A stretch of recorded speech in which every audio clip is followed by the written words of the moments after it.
Matter of fact, it's going to be sunny right through until Friday. The probability of precipitation is 0% for today, tonight, and tomorrow. Currently on the lakeshore, we've got 26 degrees Celsius. That's 79 degrees on the Fahrenheit scale.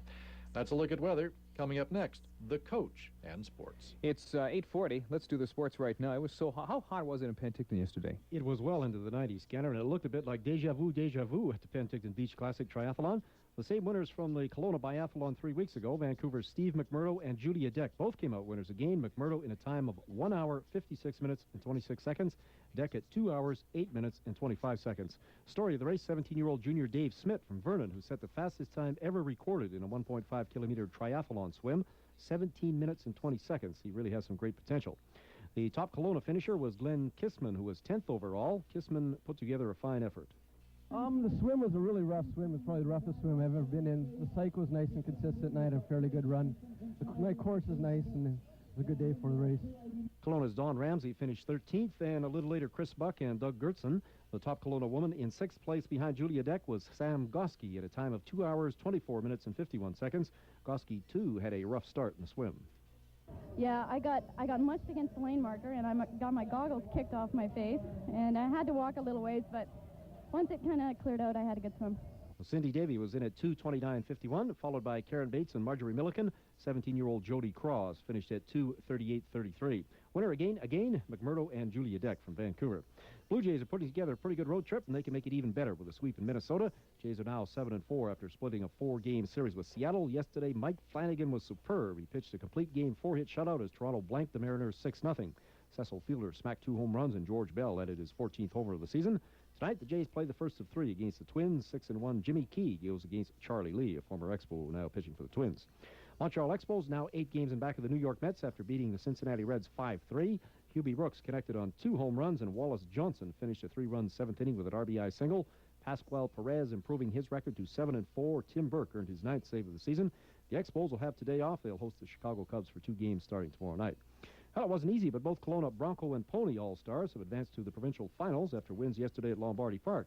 Wayne Seaman was there for FM 104 Sports. Both clubs were forced to the limit before they finally won out. In the Pony Division, the locals earned the right to represent this zone at next weekend's provincial championships in Kamloops by finally eliminating crosstown rivals Rutland All-Stars. Kelowna took the regional title with a 7-4 victory after Rutland had surprised them 6-3 earlier in the day, forcing the extra final as it was Kelowna's first loss of the tournament.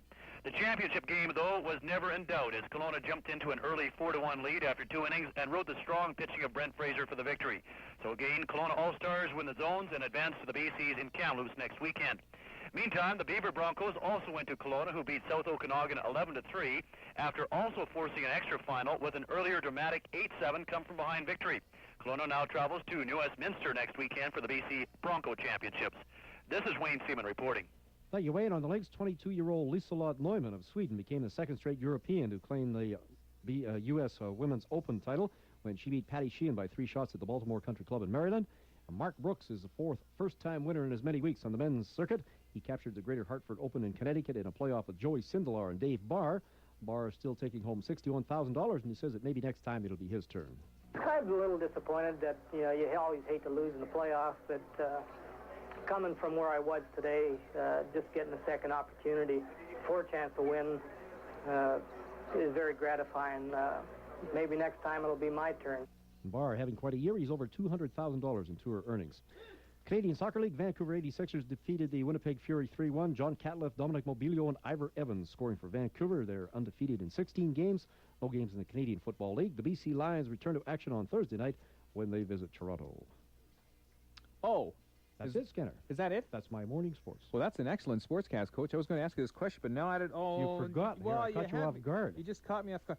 You were looking through your log and lining up the commercials and all the... well, I was listening to Dave Barr. Tunes you're going to play. Listening to Dave Barr. Yeah. And I've heard Dave Barr speak. I'm a little disappointed that, his voice is kind of high there, don't you think? Could be. That came over the satellite transmission, of course. So, I thought Dave got really excited, or maybe he might have been excited. Took a 9-iron. Did I tell you about the final shot that he made? No. He was right on a lake, and he was about 30 feet from the pin on the green. But he was up against a retaining wall, and he couldn't shoot right to left. It was right over the wall. He had to shoot from left to right like a southpaw. Right. So he turns over his pitching wedge, and with the club upside down, kind of clips it. And it just flipped about 30 feet over and just missed going in. I mean, it was a tremendous shot. Made the CNN play of the day. That's how good it was. Wow. Wow. Now, if he would have birdied that, of course, that would have gone on to, was this They in the would have extra had- ends? That's right. Extra It was on holes? the final playoff hole, the second playoff hole. If it would have got in, then they'd had to go another hole. Yeah. Tough luck. Oh, well. 61 grand. He's He can live buying with us, it. I was just talking with him. He's buying us lunch when he comes back into town. Not after those nasty things you said about his voice this morning, Skinner. 8:45. We'll have the stock market report and more music in just a moment. This is Al Vickers, manager of the all-new Kelowna Wask store.